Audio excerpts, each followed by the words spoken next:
Welcome to this week's lecture on psychosocial development for ages 0 to 3. Psychosocial development is also sometimes referred to as social and emotional development, and we're going to be looking at infants and toddlers today. So we'll look at some of temperaments and emotional states, so what children are born with as far as social and emotional development and how they start to develop that through the toddler period.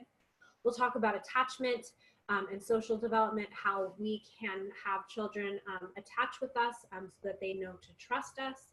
And then we'll look at temper tantrums, terrible twos, biting, some of those issues throughout the lecture as well. Very, very typical things you've heard of before. But we really want to focus on secure attachments. So there should be parents, caregivers, grandparents, somebody in the child's life who helps them develop and grow, who has a strong bond and relationship with them. Every child, every human is born with what we call a temperament, so you don't have your personality really yet. You haven't experienced or explored enough of the world. You haven't had trusting relationships that you've built on. You don't have a lot of cognitive development yet, so you don't really have typically a personality when you are first born as an infant. Everybody does have a temperament, how they respond to things in their environment, and how this helps us process and relate to the world, which can also in turn set up relationships that we have with others. How we're treated and how we treat others can be affected by our temperament. I want to give you some social and emotional definitions. These are ones you most likely know, but how I use the word in order to serve you throughout the semester. So there's emotions, which is just an experience happens. Something happens, you stub your toe, your feeling gets hurt, you see thunder and lightning, and you have a reaction. So thunder and lightning, you might be anxious or scared. Stub your toe, you're mad. Somebody hurts your feelings, you feel sad. You see chocolate cake on your birthday, you might have a reaction of happiness to that. They're very subjective. I can't tell you if you see thunder and lightning that you're going to be scared and anxious. Most people are, not everybody. Some people love thunder and lightning. Storm chasers who chase around those tornadoes in Oklahoma probably don't feel sad or anxious or scared when they see weather. They're probably super stoked and excited because that's their subjective reaction to an experience. See a crazy weather pattern, get excited. That's your temperament and your emotion. It's very individual to who you are. Then we have social emotions. This is a reaction or an emotion, once again, about ourselves. And typically how we compare ourselves to other people around us, how we compare our behavior and actions, the things that we do to our community, to our society, to our culture, what our culture says we should do with other people. So if your culture says that being super angry with everybody all of the time is totally normal, then that would be something that you would be raised in. And being angry or saying rude words to people is not a big deal, then that's totally fine. That's how you are growing up having social emotions. So they're very much tied in with what other people are doing around us. We see something, do it, see somebody do something, and as we're learning and growing as infants and toddlers, we will start to replicate those same social emotions. Then we have psychosocial development, or once again, social and emotional development. This is how we develop social emotions, how our emotions from other people are affected by others throughout our lifespan. So as an adult, I am socially and emotionally developing as well. Became a parent, that changed who I was and what I did, and how I socially and emotionally relate to my own children, to my husband, to my parents who are getting older, to new bosses that I might have. It's always constantly changing. Then socialization is very much tied in with our social emotions. So it's the process of learning habits, skills, values that other people in our communities and society want us to have. So do they want us to be super independent when we're feeding ourselves, or is it okay that they be fed for a very long time? That's something culturally that might be very different. In some cultures, you feed infants and toddlers much longer than you would maybe in the United States, where we really value independence here, and we want children, especially infants and toddlers, to be independent as possible. They're allowed to taste purees, get messy, and feed themselves from a younger age than they might be in other countries. So it's really what we socialize here and what we want as far as habits, skills, values, motives that we want children to start to get from us. Then we'll also talk about caregiving and relationships. When I talk about responsive caregiving, what I want is that you respond. So responsive, respond. So if a child needs food, they get fed. If they're cold, they have a sweater put on them. If their diaper is dirty, it gets changed. If they need attention, then they get attention from somebody. So if a child has a need, an adult responds. And that's what I consider responsive caregiving. That's the cornerstone of attachment. And what we want from parents and caregivers is a child needs something, somebody responds and has responsive caregiving, takes care of that need, and the child feels a sense of trust and peace and maybe calm. And then attachment, when I talk about attachment as well, it's a reciprocal. It's a two-way street. You give, you take, I give, you take. It's an emotional bond. I give you emotions, you give me emotions. Together we have a bond, and that we both contribute to a relationship. So I said that that there were a couple of different temperament types, and that's what you're born with. So you don't really quite have a little personality as an infant yet, but you definitely have a temperament. And really what it is, it's a way of approaching and reacting to people or to things in your environment. So loud sounds, changes in temperature, anything like a stimulus outside of you or something sensory that you can see, hear, taste, touch. Once again, that's how children learn. So what we want is we are looking at what type of child it is so that we can better respond to you. So if you're feisty, if you're active, you're a little baby who's always kicking your legs. When you're mad, you really yell. When you're hungry, you yell. When you laugh really early because something is so funny, you get very distracted. A light goes on, the vacuum goes on in another room, and you turn because you heard it. You're very sensitive. It's cold or it's hot, or your bottle's not the temperature that you like. Those are all signs that you might have a feisty baby. Sometimes they're called difficult or high needs or intense. I like feisty. I think it's a nice word. Children like this are not bad or difficult or mean or anything like that. That's just their temperament. They're just a little bit intense. And I love children like this, especially when they're toddlers, because they feel their feelings. So if they're mad, they're mad. If they're angry, they're angry. If they're sad, they're sad. And then if they're happy, they're joyful. And if they're excited to see you, the giantest, biggest bear hug that you could ever want from a 2-year-old. So they really feel their feelings, they wear them on their sleeve, and they show them to you. So that's a great thing. So there are strengths and vulnerabilities in all of our temperament types, same with all the personality types that we have, who we are. We have great things about us, and we have things that we need to work on. So a feisty baby is just very active, intense. They're distractible to things that are going on. They might be sensitive, and they might be irregular. So when one thing that day they loved carrots, try to give them a carrot the next day, and no way, I hate carrots, always hated carrots, will hate carrots until the day I die. 3 days later, you give them carrots again. Oh my God, carrots are amazing. So things are constantly changing as well. Then we have fearful, or I like to call them slow to warm up. This is just a child who responds warily to new situations. They need lots of exposure to things to get them used to things appropriately. So for example, one of my children has a little bit of a fearful temperament type. So when we go to the movies, it's a new movie. She's never seen it before. She's in a movie theater with people that she doesn't know.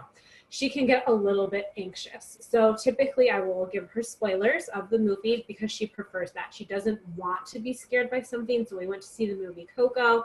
I tried to warn her about, like, there's skeletons, it's the Day of the Dead. They know what the Day of the Dead is. They go to the underworld.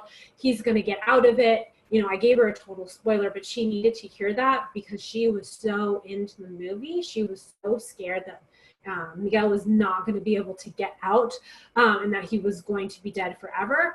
So I gave her a spoiler, and we just talked about death and Dia de los Muertos and what that means before we went to the movie, because it was a new thing, and she takes a lot of time to pick up on things like that as well. So before preschool as well, our kindergarten, we went to the school, we toured the school, we went in the classroom, we drove by it, we walked by it all summer long so that she knew where it was. What door would she go to? Where's the bathroom? She's not somebody who can just jump in and start to really understand things right away. She needs repeated prolonged exposure to new things, or she can get really, really scared and withdraw from the situation. We have flexible, just regular rhythms, go to sleep when they go to sleep, they eat what they eat. They're typically fairly cheerful and positive about things. They're very adaptable. So you could take a child like that to Coco, no problem. They might be anxious or scared at the big moments or the climax of the movie, but they're not super intense. They're gonna kind of go with the flow. They know that the movie's new, that it most likely will work out. So that's typically very flexible as well. So these are kind of our 3 different temperament types. You might see yourself in one of these. If you don't, ask your mom what kind of baby you were, or your parents or your grandparents, whoever was with you when you were first born. Asking them what kind of temperament that you had might give you some clues about who you are, the relationships that you've had with others throughout your life as well. Once again, one is not better than the other. I have actually 3 daughters, and each child is one of these, and you can also have a combination as well.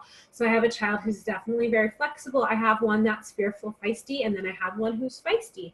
They're all wonderful. They all are learning and growing and developing. They just sometimes look at the world a little bit different. So taking those temperaments and bringing them into this idea of goodness of fit. So really at the end of the day, goodness of fit is a balance between temperament and environment.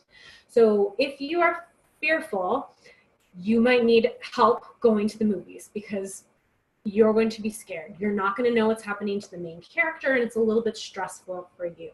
So we're going to change things about the environment or the movie. You can hide your eyes, you can have a blanket, something like that to make your temperament and a new experience a better fit.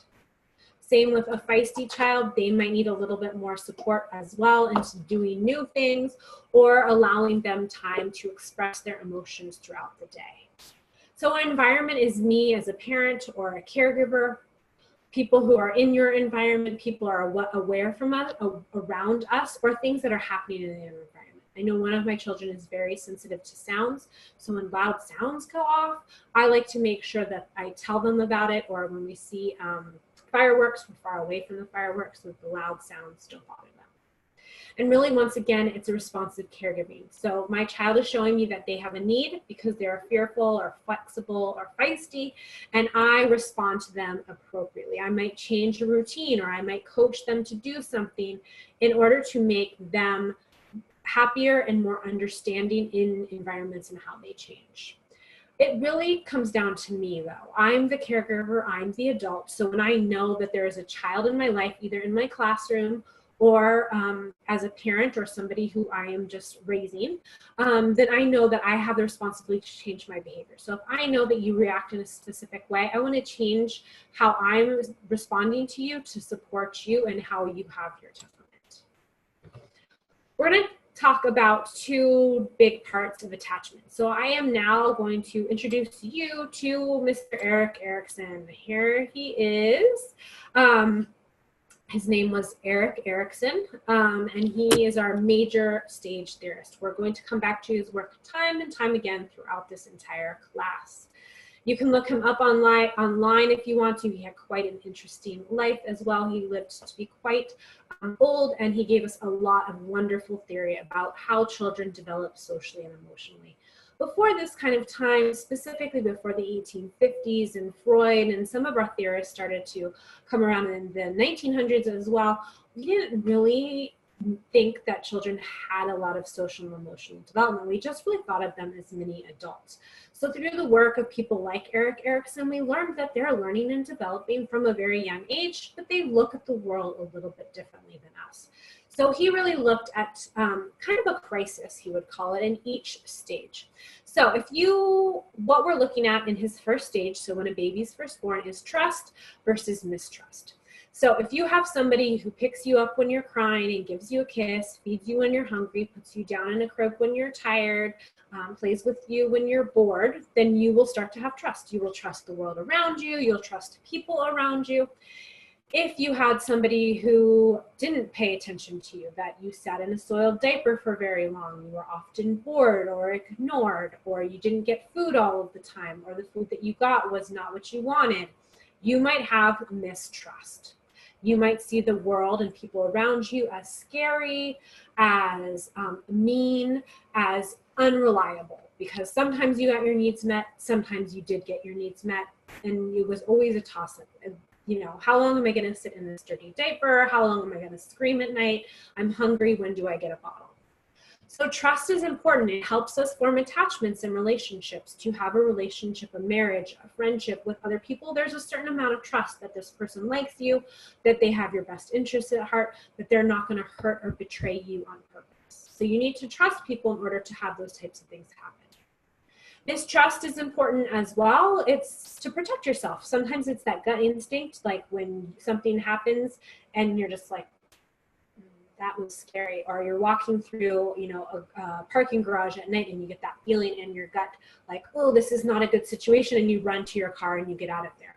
So mistrust is important. We don't always want to trust everybody. If we are alone in a parking garage and it's the middle of the night, don't hang out there. Don't make a phone call. Don't chat. Don't sit down. You're probably going to want to get home or out of the parking garage in order to keep yourself safe. We need responsive relationships with caregivers to have trust. So as an infant and toddler, somebody responded to you, they fed you, they put you to sleep, they gave you hugs and love and read you books. All of those types of things that we expect caregivers to do, children need that to have trust relationships.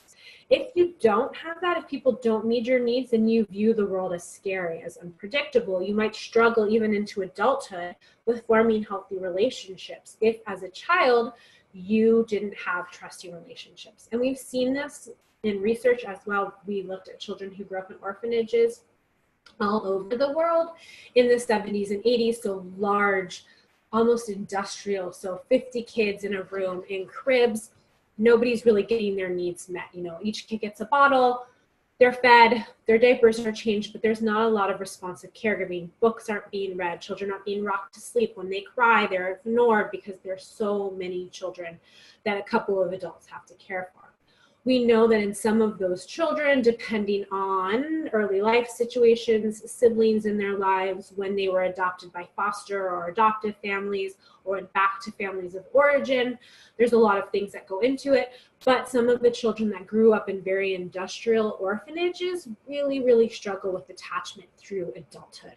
And there's even new forms of therapy called attachment therapy, where you kind of go back and you start to have somebody work through attachment with you, almost as if you were an infant, and only one person meets your needs, so that you can now view humans and people as inherently trustworthy and good and not scary and maybe trying to hurt you.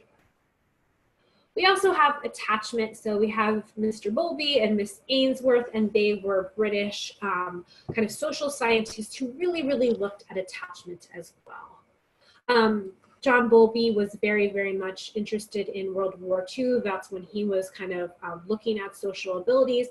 So he was noticing that in World War II, children in Britain, it was war, or they were constantly being bombed by the Nazis, especially in metropolitan areas like London. And so the children were evacuated. A lot of times their dads were at war and their moms couldn't leave because they were working in factories because it was wartime, making guns and ammunitions and things like that. So they were sent to farmers' families. And so their attachment with their parents was broken because of wartime in World War II. And so when he was looking at these children in the 1950s, he was seeing that some of these children had problems with delinquency, getting in trouble with the law, breaking the law, assault and things like that. And he was seeing that children who had a big break with their family, like, you know, their parents died in a bombing raid, or they were taken out of the city and put with farmers who maybe didn't have a lot of time with them, didn't meet their needs, were rude or mean to them. They then were suffering the consequences of that break with their attachment and that bonding relationship with their parents, and that they were suffering the consequences as adults. Mary Ainsworth did this too, but she looked very much at younger children. So she went to Uganda, China, and Israel, and she specifically chose countries that were very different culturally. And she did something called the strange situation test. So she wanted to see how children attached to their parents. So she had a parent and a child in the room, then she would have the parent leave and then come back. And then she would study the child while the child was playing with their parent, when their parent was gone, and then when their parent came back. So in a normal relationship, you're playing with your child, you're reading a book, you're having fun, mom leaves, baby might cry, become distressed, be a little bit anxious about the people around them. They might play, but also be like, why did mom leave?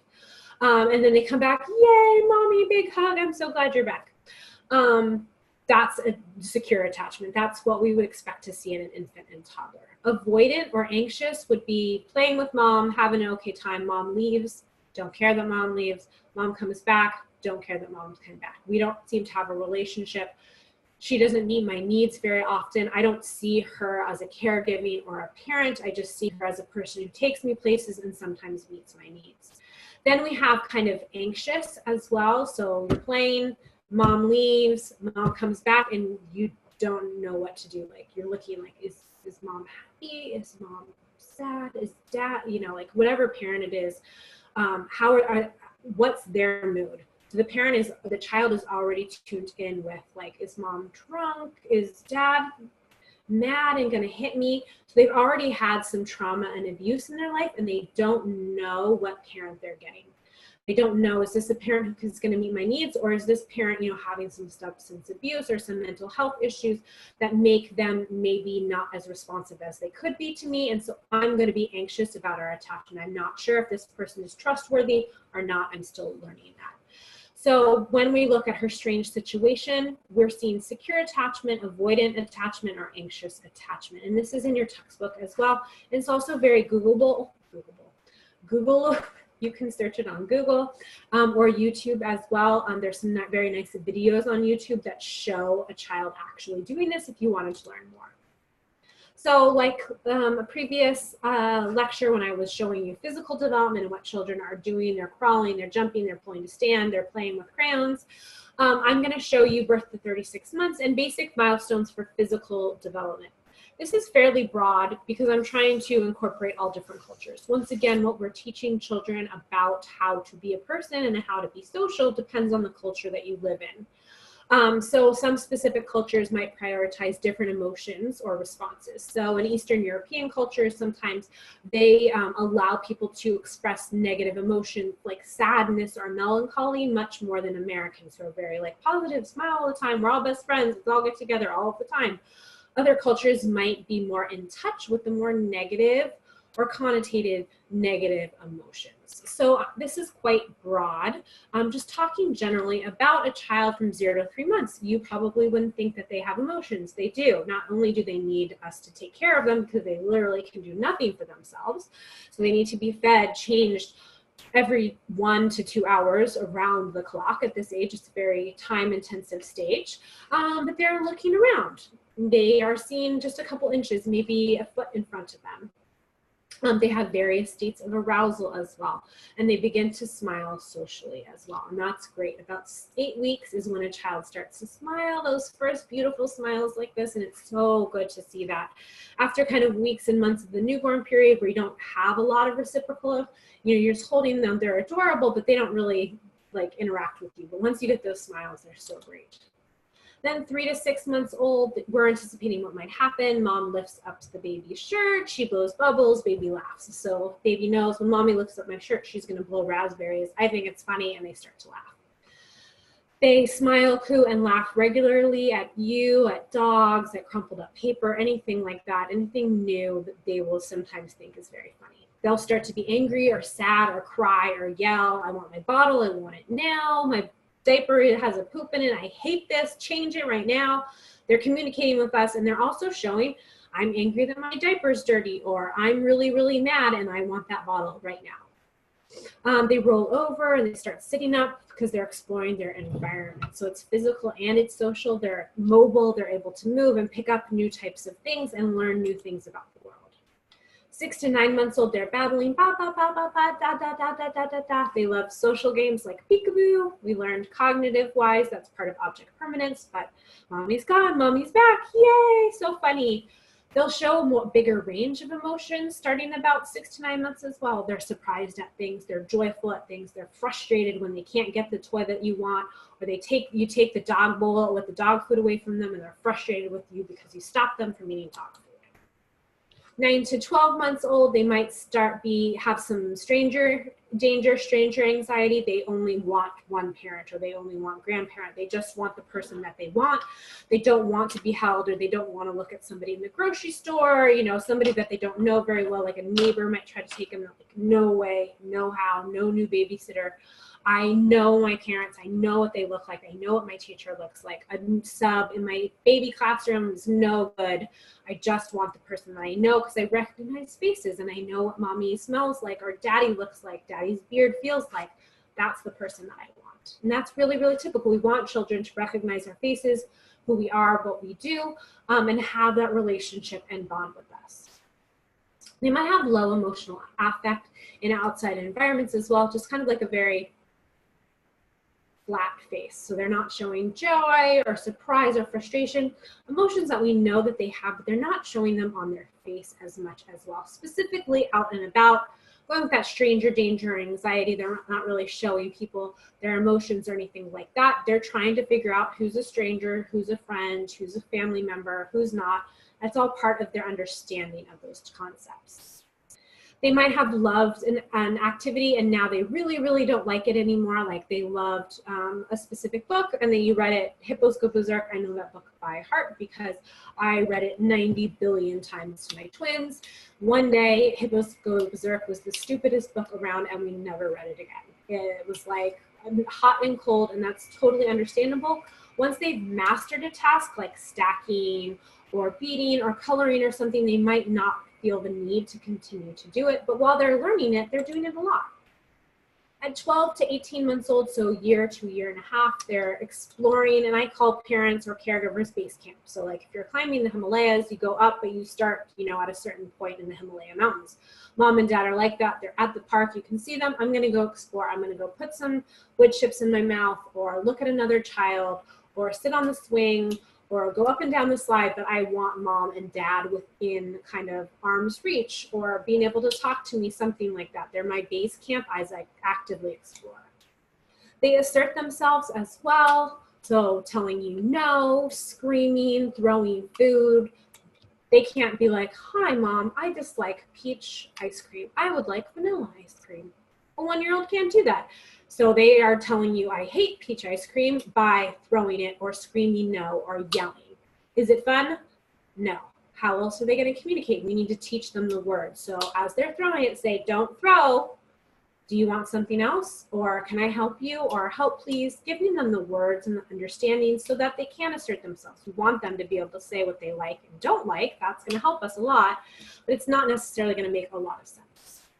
They're not rational choices as well, and they need to be limited, you know, which, you know, we don't want children to make crazy choices. A 1.5-year-old, a choice is going to be maybe something really dangerous at the park, like climb up where they should not be, or go swimming when they can't swim. They're not making the best, most cognitive choices. Their bodies and their social states are telling them to do this, but mom has to supervise. Mom has to intervene and say, I'm not going to let you unintentionally hurt yourself, you know, by trying to be on a swing when you're not ready for a big boy swing yet. So 18 months to 36 months, so 1.5 to 3 years old, children are playing next to each other. Yay, we call it parallel play. So I'm playing in the sandbox, you're playing in the sandbox, we're parallel playing next to each other, but we're not really playing together. We're not like making a sandcastle or playing Monopoly or doing some kind of game with rules. We might communicate to each other, hey, or sand or toy. We might hit if there's an issue, and that's totally normal as well. We might point or use simple words, but mostly we're doing the same thing next to each other. That's how toddlers play. They can't do complex things like play games or have roles. They also need to engage in simple pretend play. I'm a firefighter, put a firefighter hat. I'm a daddy, hold the baby, put on a purse, I'm mama. The scariest one is where they have the iPhone, or they have a pretend iPhone and they're like, I'm texting, and they pretend to be their parent, and you're like, I need to get off my phone. They're seeing what I'm doing and they're imitating it. So that's not really like crazy pretend play. They don't have like a hose and they're pretending to be the firefighter, but they might say, I firefighter, if daddy or mommy is a firefighter. They might pretend to be on a phone and text people or talk on the phone. They're just imitating the things that we see around them, which is great as well. Temper tantrums as well. Temper tantrums and biting are really, really typical as well. So temper tantrums, once again, are children asserting themselves and telling you, I want vanilla ice cream and not peach ice cream. And so they are able to try to tell you this. They don't have all of those words yet. They only have a few words, so they might throw things. So we just want to allow them to have those emotions and channel them towards a good choice. So instead of throwing things, you can offer them, can you say peach, or can you say vanilla, giving them the word or asking for help, or even using baby signs. We have lots of signs that we can use, and you can look it up online. There's some really cute videos both on YouTube and Netflix. Like, this is help, this is more, this is milk. So teaching a child, instead of just screaming in front of the refrigerator and you have no idea what they want, they can point at something, or they can say milk or cookie or something like that. Before those words come in, they can use their hands to communicate, and that can make things really, really, really much easier for our toddlers. Once they have words, trying to decipher what those words mean. You know, luckily for one of my kids was broccoli, but nobody else would know that that's what that meant. Nana is banana, but helping and giving them, telling them the word so that they can use it. Child needs to hear words so many times in order for them to be able to use it. So they need to hear banana, banana, banana, while looking at a banana, while eating a banana, and then they can say, oh, Nana, I like nanas. Can I have a banana? But that's not how they say it. They just go, Nana. And then you have to give them a banana. So being able to help them use their communication skills, and also knowing that they're 1 or 2. These are big emotions: joy, frustration, pain, sadness, anxiety. They're feeling those things, but they have a lot less life experience than we do. So these are new for them. And being able to manage big emotions when you're little and you haven't spent a lot of time here on earth can be really hard. And we need to allow them to feel their emotions and not think that they're bad or anything like that, but how do we manage it? So when we're frustrated, instead of biting our friends, you know, we can use our words. So that's really how we support children in this age. It's the beginning of social development. It's the beginning of socialization as well. So throughout the lifespan, we are trying to support children as much as possible in having these big emotions and being able to use their words instead of hurting other people, which is a really difficult. Early experiences as well are also the response or the responsive caregiving that you get from others. Once again, we need to have support and trust built up, and we do that by responding to children when they have a need. So when something happens to them, they're angry, they're sad, their diaper is wet, they're hungry, or they're bored, we respond appropriately to it. We also have to take their temperament. If you're feisty, if you're flexible, or if you're slow to warm up, what is your temperament? What's your early emotional state, and how can I change myself to better meet your needs and how you experience things around you? So if you're really anxious to certain things, how can I support that before you kind of end up in that situation? So we know that children are learning, and they're learning cognitively, they're learning physically, and also in this lecture, we're talking about how infants and toddlers learn psychosocial or social emotional development. All right, that is it for this lecture. I will see you guys online. Bye.